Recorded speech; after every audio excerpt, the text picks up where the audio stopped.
Hello, and welcome to Let's Play, because we don't have a unique name for it.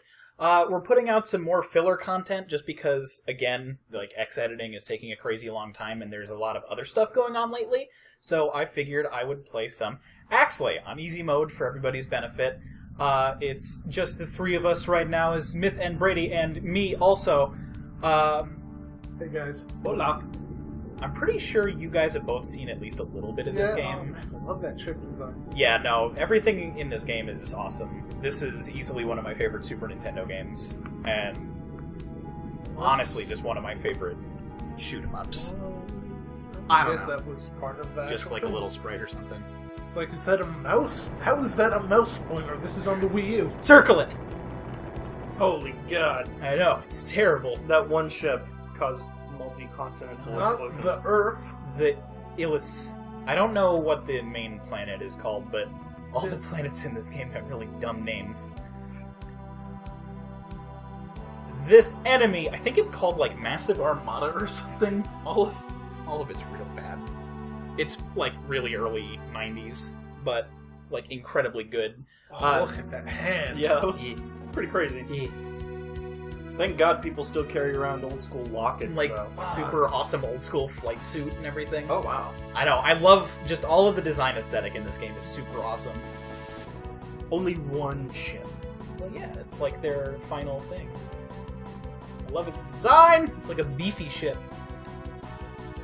Because those are like quad engines, right? Like, I think they're just two really big bulky ones. I thought it was like two on top of each other like that. No, well, they're like up top. There's a bunch of different diagrams of the ship. And, I can't find... I'm not going to look through the wiki article right now. But yeah, so I'm playing it on easy difficulty, just for the sake of getting through it without, like, too many game overs and shit. That's why there's 7 lives. There's also a level select cheat code in the Japanese version that I can never get to work on the emulators, so that's a thing that's kind of neat. Yeah. Oh man, you just lost a life. It's one of the credits.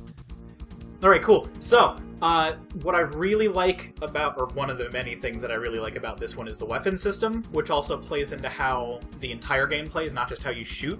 You have the pod, side, and bay weapons, and I like that you can actually see them like up on the diagram, flashing and showing what part of the ship they're on.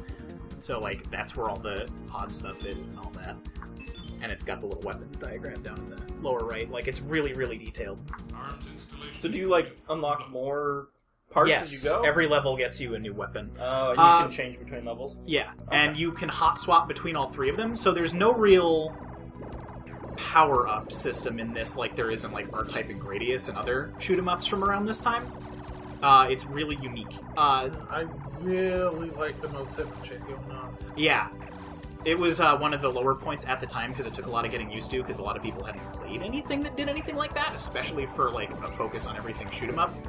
But yeah, if you take bullet damage, so like any small projectile, rather than immediately dying like you do in most shoot 'em ups, you lose your currently equipped weapon up to all 3 weapons, at which point you get like what I call emergency weapons, which are the little basic missiles that are happening now, and then like a basic machine gun that happens when you're using a missile type weapon in-game. So it gives you like an invisible health bar sort of thing, and then if you get like in a full collision or get hit by a big enough attack, that kills you instantly. So yeah, instead of having like just 1 credit per hit, you actually have like a possible 4. It's really interesting. So how does this main laser weapon work? This is actually not the main one. This is the round Vulcan. It's supposed to be like your passive support weapon.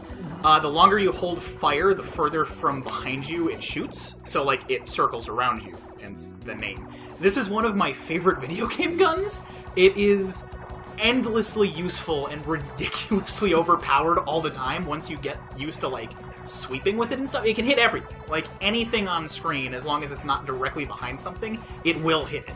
And it will fuck its shit up. It's like I barely use any other guns when I can help it. It's so good. Even later on in the game where you get the strongest weapon, I usually use that if I'm going to take damage somewhere so that I don't lose this gun. That's oddly useful for a starting weapon. Yeah, no, it's crazy. Like, the round Vulcan is incredible. And I'm kind of sad that other games don't have, because it's really simple too. Like it really is just how long are you holding it down to make these sweeps. And right now I've got it mapped so that the missiles go off the same way as your guns. Usually those are separate to A and B. So. Gotta love those custom control maps. Yeah, well, that's just in game too. That's not. Oh, really? Yeah, no. There's a full. You can customize what does everything. I don't know if you can make it to like the D-pad shoots or anything like that. I don't think you can do that. Or at least on the Wii. No. Well, I'm talking yeah, specifically. I realized as soon as I did. But yeah, no, it's a good level of customization stuff. Plus, you can only have one weapon of each type equipped at any time, so you actually get to like choose a loadout by the end of the game. I feel so weird without it. I'm not nearly as good anymore. You lost your OP. Yeah. I mean, the other weapons are good too. It's not like they balanced it poorly or anything like that. It's just that one weapon in particular happens to be really good at everything. I like the Mode 7. It looks really fucking weird on anything that is in the background.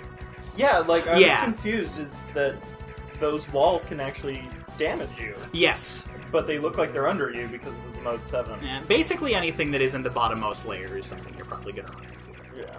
Also, I guess while I'm on it, this one is called the Straight Laser, which it's a bunch of fireballs, but it's supposed to be a consistent beam, which that one's pretty self-explanatory.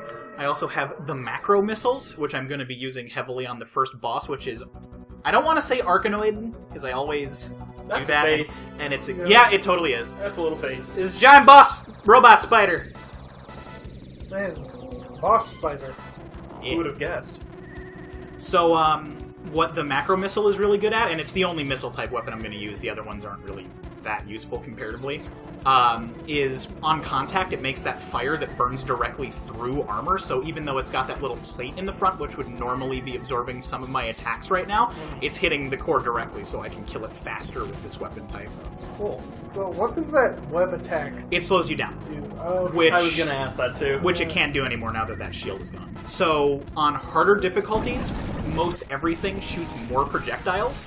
So those blue glow balls that were coming out initially, on normal difficulty it shoots 2, and I'm assuming on hard it shoots 3, so if you're slower, you're more likely to hit.